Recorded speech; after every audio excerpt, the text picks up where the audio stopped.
سلطان محمود غزنوی سومناتھ مندر پر حملہ۔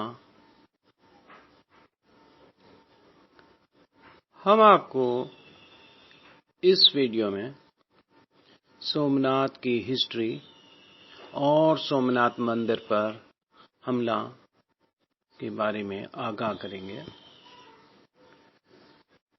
سن 415 ہجری میں محمود کو اس کے چند قابل اعتبار لوگوں نے بتایا کہ ہندوستان والوں کا یہ عقیدہ ہے کہ موت کے بعد انسان کی روح بدن سے جدا ہو کر سومناتھ کی خدمت میں حاضر ہوتی ہے، اور سومناتھ ہر روح کو اس کے اعمال اور کردار کے مطابق از روئے تاریخ نیا جسم عطا کرتا ہے۔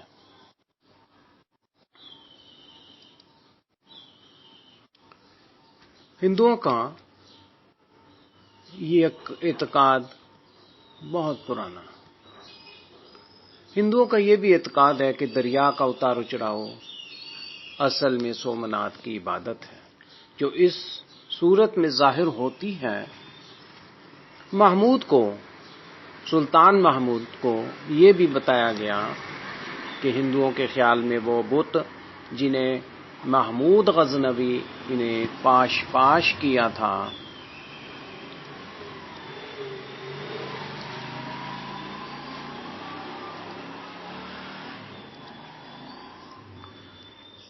ایسے بت تھے جن سے سومناتھ ناراض تھا، اسی لیے اس نے ان بتوں کی طرفداری نہیں کی، ورنہ اس میں اس قدر قوت ہے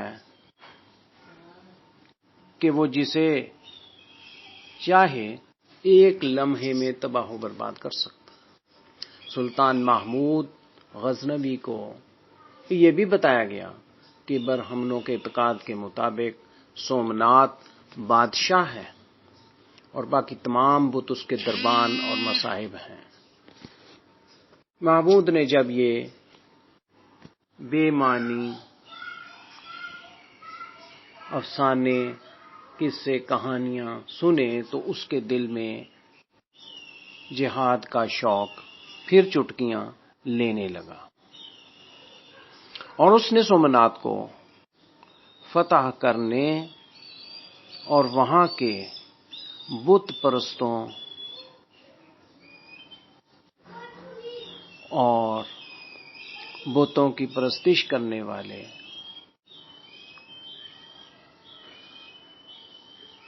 لوگوں کو قتل کرنے کا مصمم ارادہ کیا۔ اس مقصد کے پیش نظر سلطان محمود نے اپنا خاص لشکر جرار تیار کیا اور دیگر 30,000 سپاہیوں کے ساتھ لیا، جو ترکستان وغیرہ سے جہاد کی غرض سے آئے ہوئے تھے، اور 20 شعبان سن 415 ہجری کو سومناتھ کی طرف وہ چل دیے۔ اس زمانے میں سومناتھ ایک بہت بڑا شہر تھا، اور یہ دریائے عمان کے کنارے پر واقع تھا۔ دریائے عمان ایک بہت بڑا دریا ہے جس کے کنارے پر یہ سومناتھ کا شہر آباد تھا۔ یہ شہر اپنے عظیم الشان بت کی وجہ سے تمام برہمنوں اور غیر مسلموں کے نزدیک کعبے یعنی ایک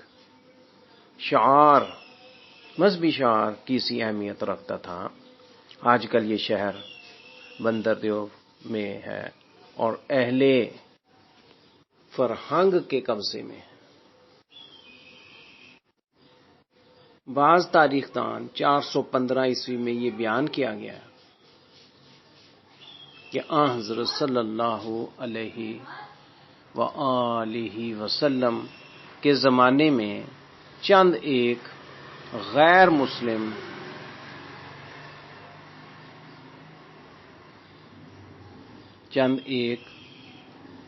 بت جو غیر مسلم بت خانے کعبہ سے ہندوستان میں لائے تھے. جیسا کہ آپ کو معلوم ہے کہ خانہ کعبہ بیت اللہ شریف میں بھی بت پائے جاتے تھے.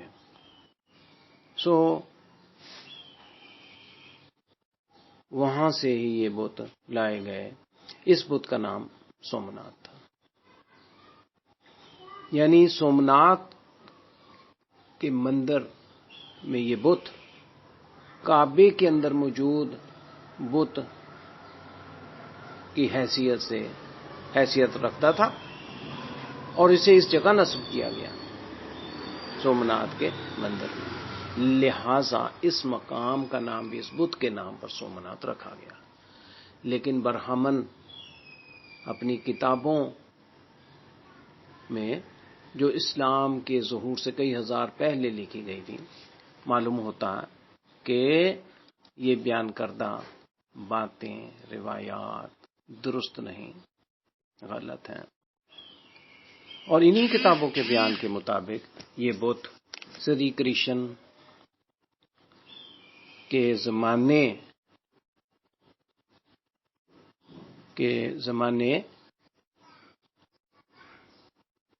سے تمام برہمن اور برہمنوں کا معبود ہے. اور برہمنوں کے قول کے مطابق سری کرشن نے اس جگہ دنیا اور اہل دنیا سے روپوشی اختیار کی تھی. رمضان المبارک سن 415 ہجری کے وسط میں سلطان محمود غزنوی اپنے لشکر کے ملتان پہنچا.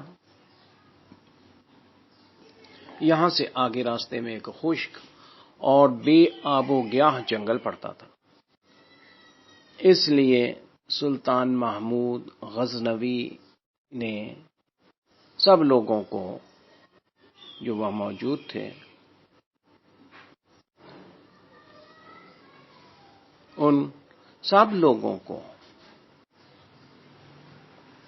حکم دیا کہ وہ اپنے ساتھ چند دنوں کا راشن، غلہ اور پانی ساتھ لیں. اس کے علاوہ خود اس نے بھی 20,000 اونٹوں پر اپنا راشن، غلہ اور پانی وغیرہ رکھ کر لشکر کو آگے بڑھنے کا حکم دے دیا. جب وہ اس خطرناک جنگل کا سفر تمام کر چکے تو محمودی لشکر اجمیر کی سرحد پر جا پہنچا. اجمیر کا راجہ محمود کی آمد کی خبر سن کر روپوش ہو گیا تھا. اجمیر کا راجہ محمود کی آمد کی خبر سن کر کہ وہ اپنے لاؤ لشکر کے ساتھ آگے بڑھ رہے ہیں تو وہ اسی وقت روپوش ہو گیا تھا. تو لہذا حسب معمول سلطانی لشکر نے جی کھول کر اس شہر کو برباد تاراج کیا. لیکن اجمیر کے قلعے کو تسخیر کرنے کی کوشش میں وقت صرف نہ کیا گیا.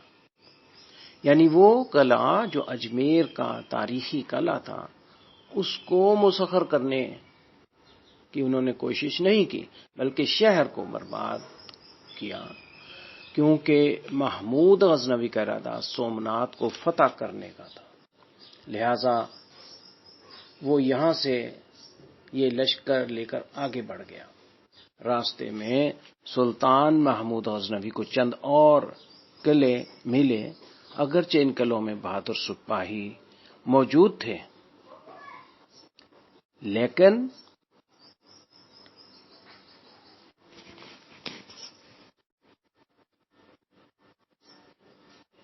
لیکن وہ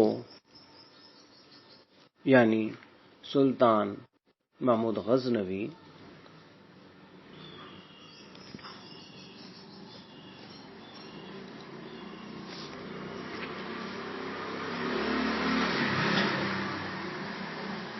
کے سر پر خدا کی رحمت سایہ فگن تھی، اس طرح سے سایہ فگن تھی کہ ان قلعوں میں بسنے والوں نے بجائے جنگ کرنے کے محمود غزنوی کے خوف سے اپنے قلعے وہاں تمام مال و اسباب کے محمود غزنوی کے سپرد کر دیے۔ ان قلعوں سے فرصت حاصل کرنے کے بعد محمود غزنوی، سلطان محمود غزنوی، نہر والا میں جو اس کے نزدیک ایک قریہ تھا میں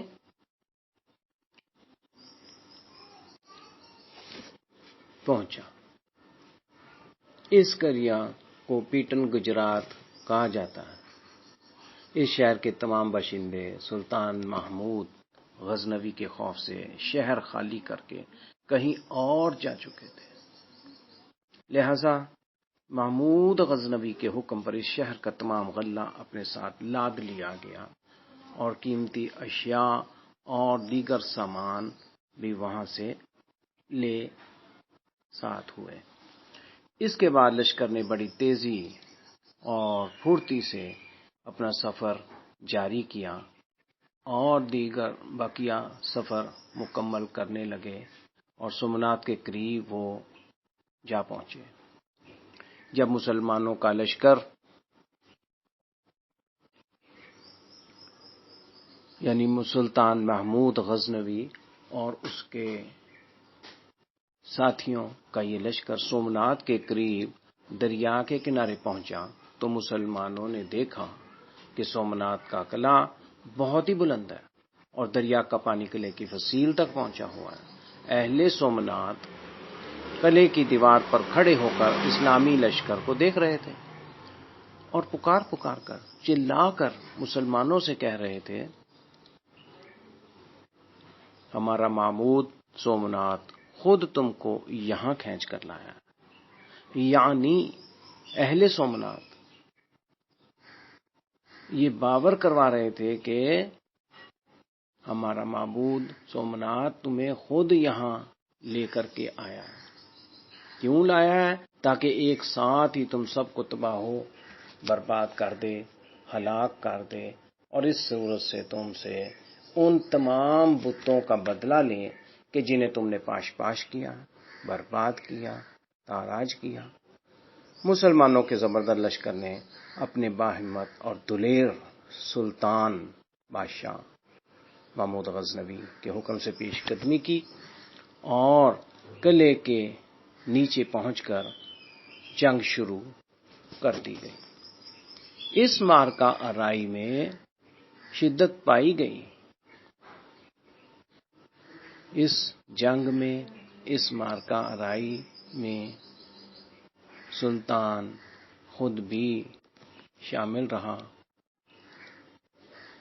اور جب ہندوؤں نے مسلمانوں کی یہ ہمت اور اولو العزمی دیکھی تو وہ تیروں کی بوچھاڑ سے بچنے کے لیے قلعوں کی دیواروں سے نیچے قلعے کے اندر اتر گئے اور مندر میں جا کر سومنات سے فتح کی دعائیں مانگنے لگے۔ اپنے بت معبود سومنات سے چیخو پکار فریادیں کرنے لگے۔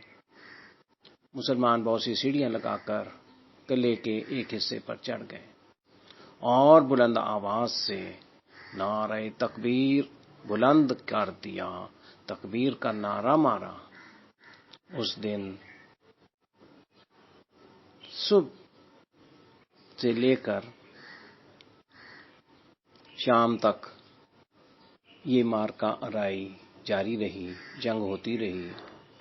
جب رات کے آثار نمایاں ہونے لگے اور چاروں طرف اندھیرا چھانے لگا تو اسلامی لشکر اپنی قیام گاہ کی طرف واپس آ گیا۔ دوسرے روز صبح ہوئی تو پھر مسلمانوں نے حملہ کیا اور تیروں اور نیزوں کی بوچھاڑ اور ان کی ضربوں سے ہندوؤں کو قلعے کے اس حصے سے پسپا کر دیا، نکال باہر کر دیا اور گزشتہ دن کی طرح معرکہ آرائی جاری و ساری رہی، جس میں مسلمان سیڑھیاں لگا کر قلعے کے چاروں طرف سے اہل قلعہ پر حملہ آور ہوئے۔ یہ عالم دیکھ کر اہل سومنات مختلف گروہوں میں تقسیم ہو گئے اور سومنات کے بت سے بغل گیر ہو کر ایک دوسرے سے رخصت ہونے لگے۔ مار دھاڑ کی آوازوں میں روتے پکارتے وہ اس قدر لڑے کہ ایک ایک کر کے تقریباً سبھی ہلاک ہو گئے۔ سومنات کے پجاری وہاں پر ایک دوسرے کو مارتے للکارتے رہے اور تقریباً وہیں قتل و ہلاک ہو گئے۔ تیسرے روز ہندوؤں کے وہ لشکر جو قلعے کے آس پاس تھے اہل قلعہ کی مدد سے مسلمانوں کے سامنے مقابلے پر آ گئے۔ وہ کچھ چھپے ہوئے تھے تو آج وہ بھی تیسرے دن مقابلے پر آ گئے۔ محمود نے اپنی فوج کے ایک بڑے حصے کو قلعے کے محاصرے سے واپس بلایا اور اسے ساتھ لے کر اس بیرونی لشکر سے نبرد آزما ہونے کا حکم جاری کیا۔ دونوں جانب زبردست معرکہ آرائی ہوئی اور شدت کی جنگ برپا ہو گئی۔ اس میدان میں خون کی ندیاں بہنے لگیں۔ یہ عالم دیکھ کر دیکھنے والوں کے دل لرز اٹھے۔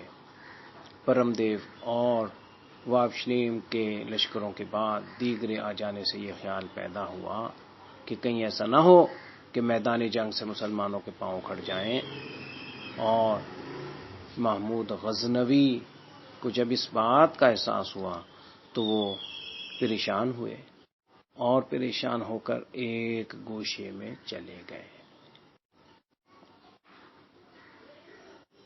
اب سلطان محمود غزنوی کچھ پریشان سے تھے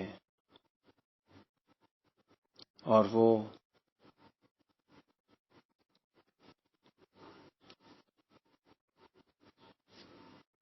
سجدے میں گر گئے اور بڑے خلوص کے ساتھ اس نے اللہ تعالی سے فتح کی دعا مانگی اور اپنے لشکر میں واپس آ گئے۔ اس کے بعد اس نے ہندوؤں پر ایک زبردست حملہ کیا اور فتح حاصل کی۔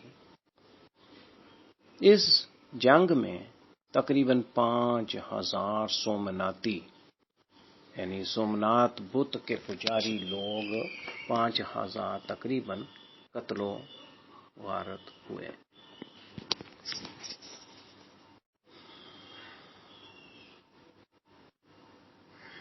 باقی ماندہ لشکر اور پجاری جن کی تعداد کم و بیش 4000 قریباً تھی، اپنی جان بچا کر دریا کی طرف بھاگے اور کشتیوں میں بیٹھ کر جزیرہ سرندیپ کی طرف روانہ ہو گئے تاکہ وہاں جا کر پناہ لیں۔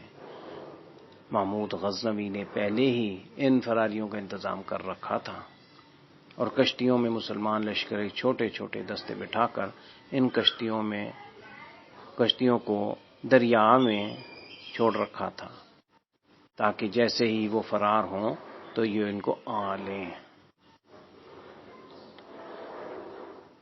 بس اب کیا تھا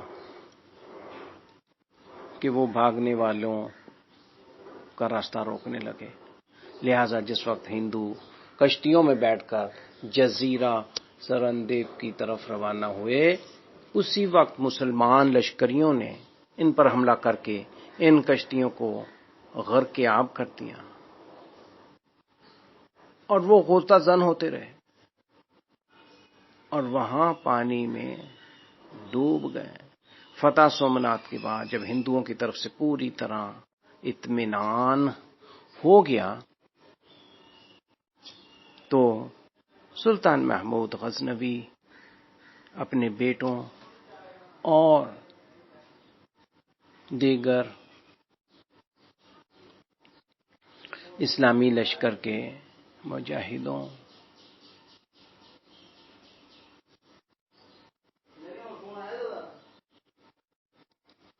و معززین سلطنت کو ساتھ لے کر قلعے میں داخل ہوا اور قلعے کے ہر حصے کو بغور دیکھنے لگا۔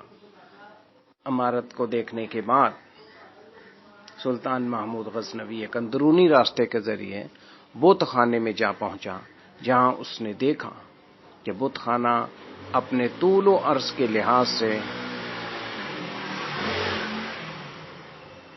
کہ یہ بت خانہ خاصا کشادہ ہے، بڑا ہے۔ اس کی وسعت کا اندازہ کیا جا سکتا ہے، اور اس بات سے کیا جا سکتا ہے کہ اس کی چھت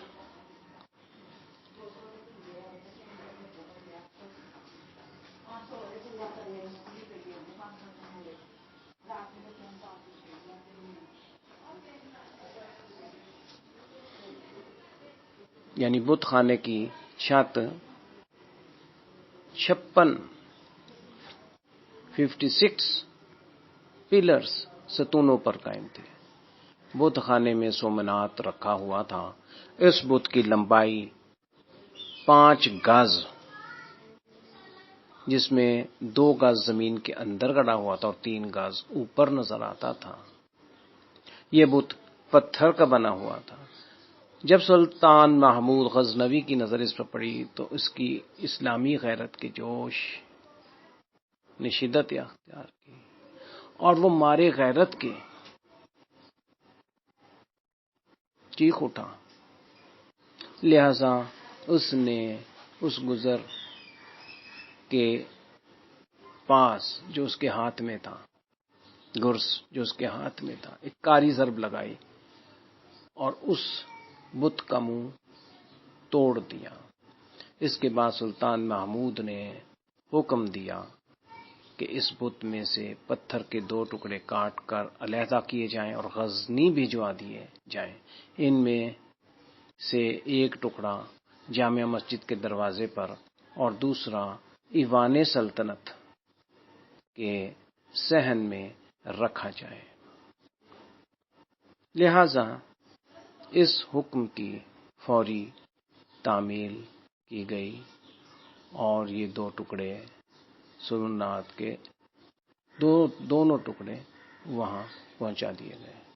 چنانچہ اس وقت سے لے کر اب تک سینکڑوں سال کا زمانہ گزر جانے کے باوجود یہ ٹکڑے آج بھی وہیں موجود ہیں، رکھے ہوئے ہیں۔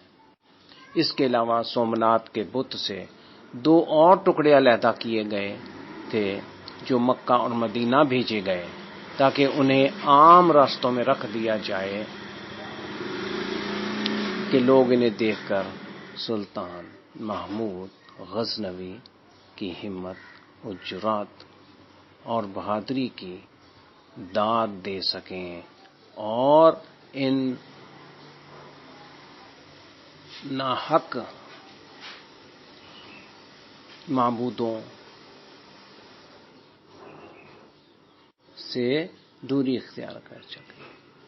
تاریخ میں یہ واقعہ پوری صحت کے ساتھ بیان کیا گیا ہے۔ جس وقت سلطان محمود نے سومنات کے بت کو پاش کرنے کا ارادہ کیا تھا تو اس وقت برہمنوں کے طبقے نے معززین سلطنت کے توسط سے سلطان محمود غزنوی سے درخواست کی کہ اس بت کو نہ توڑا جائے اور اسے یوں ہی چھوڑ دیا جائے۔ ہندوؤں کے اس معبود بت کے عوض دولت لے لی جائے، ایک بہت بڑی مقدار کا وعدہ کر دیا گیا۔ معززین سلطنت نے ہندوؤں کی اس درخواست کو سلطان تک پہنچاتے وقت یہ خیال ظاہر کیا کہ اس درخواست کو قبول کرنے میں ہی ہمارا فائدہ ہے۔ بت کو توڑ ڈالنے سے نہ تو بت پرستی کی رسم اس شہر سے مٹ سکتی ہے اور نہ ہی ہمیں کوئی فائدہ ہوگا، لیکن اگر ہم اس بت کو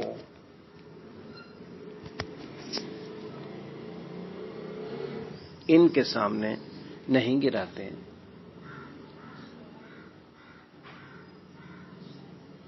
تو معاوضے میں بہت بڑی معقول رقم حاصل ہوگی، اس سے مسلمانوں کا بہت فائدہ ہوگا۔ اس کے جواب میں محمود غزنوی نے ان سے کہا، تم جو کہتے ہو صحیح ہے، لیکن اگر تمہارے کہنے پر چلوں گا تو میرے بعد دنیا مجھے محمود بت فروش کے نام سے یاد کرے گی، اور اگر میں اس بت کو پاش کر دوں گا، اس بت کو صفائی ہستی سے مٹا دوں گا، تو دنیا مجھے بت شکن قرار دے گی، اور تاریخ میں یہ بات درج ہوگی کہ محمود بت شکن نے سومنات کو فتح کیا۔ مجھے تو یہی بہتر معلوم ہوتا ہے کہ دنیا اور آخرت میں مجھے محمود بت شکن پکارا جائے، نہ کہ محمود بت فروش۔ محمود کی نیک نیت اسی وقت رنگ لائی جس وقت اس بت کو توڑا گیا تو اس کے پیٹ میں سے ان گنت اور بیش قیمت جواہر اور اعلیٰ درجے کے موتی اور خزانہ، بڑا خزانہ نکلا۔ یہ سب مال و اسباب سومنات کے بت کے پیٹ میں بھرے ہوئے تھے، جو وہاں پر چڑھاوے اور اس پر لوگ دیتے تھے، وہ سب وہاں اس کے پیٹ میں جمع کیے ہوئے تھے۔ ان سب جواہرات کی قیمت برہمنوں کی پیش کردہ قیمت سے 100% یعنی 100 گنا زیادہ تھی۔ سومنات کا مندر ہندوؤں کے نزدیک بہت اہمیت رکھتا تھا۔ جب کبھی سورج گرہن یا چاند گرہن ہوتا تو یہاں تقریباً 2-3 لاکھ آدمی جمع ہوتے، جن میں بیشتر دور دراز کے علاقوں سے مرادیں مانگنے اور نظریں اور چڑھاوے چڑھانے کے لیے آتے تھے، اور یہ سب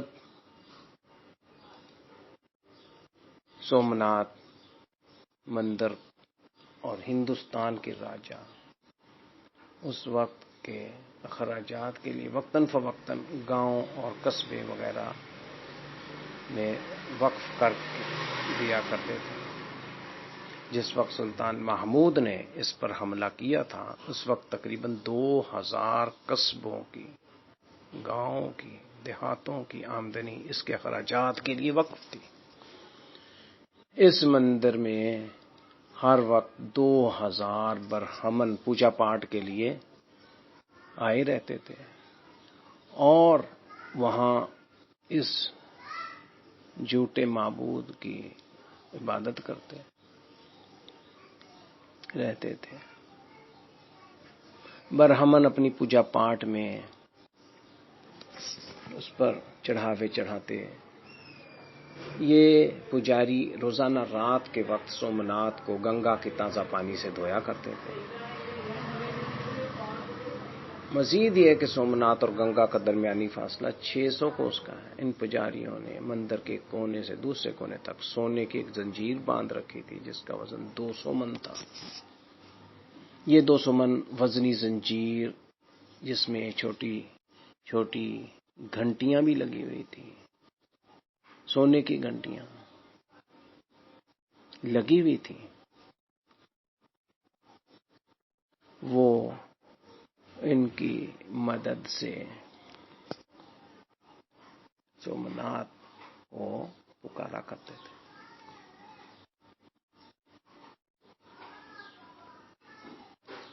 پوجا پاٹ کے وقت وہ اس زنجیر کو ہلاتے اور گھنٹیاں بجنے لگتی۔ ان گھنٹیوں کی آواز سے پجاری عین وقت مقررہ پر پوجا کے لیے مندر میں حاضر ہو جاتے۔ یہاں 500 گانے بجانے والی عورتیں اور 300 مرد سازندے ملازم تھے، میوزیشین، جن کے اخراجات وقف شدہ دیہاتوں اور قصبوں کی آمدنی سے پورے ہوتے تھے، جو سومنات پر نظر و نیاز کرتے وہ ان گانے بجانے والوں پر خرچ کیے جاتے ہیں۔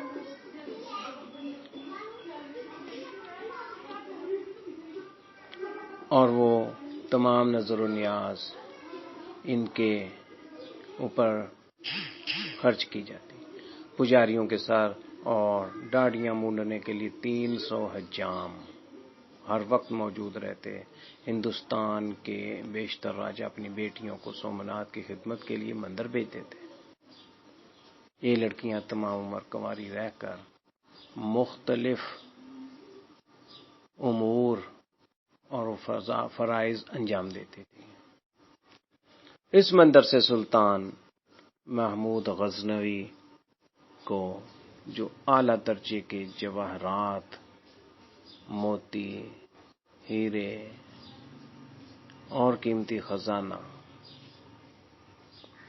اور سونا چاندی جو اس کے ہاتھ لگا تھا، وہ اس قدر زیادہ تھا کہ اس کا 10واں حصہ بھی اس سے پہلے کسی بادشاہ کے خزانے میں جمع نہ ہوا ہوگا۔ تاریخ زین المعاصر میں لکھا ہے کہ مندر کی وہ مخصوص جگہ جہاں بت سومناتھ رکھا ہوا تھا بالکل تاریک تھی، اور وہاں جو روشنی پھیلی ہوئی تھی وہ انتہائی اعلیٰ درجے کے جواہرات، ہیرے جواہرات، لالو موتی وغیرہ کی شعاعیں تھی۔ اس میں کوئی مصنوعی روشنی نہیں تھی۔ یہ جواہرات مندر میں قندیلوں میں جڑے ہوئے تھے۔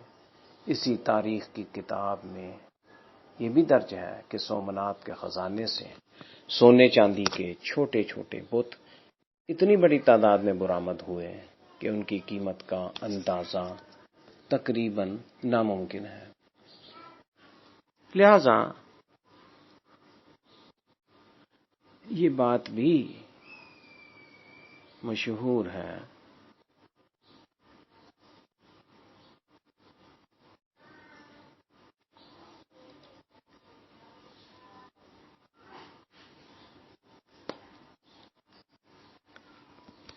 کہ سلطان محمود غزنوی نے کیسے سومناتھ کی تاریخ رقم کی اور سومناتھ کو کیسے تاراج کیا اور سومناتھ کو کیسے فتح کیا، اور جس کے نتیجے میں وہ بت فروش نہیں بلکہ بت شکن قرار پایا۔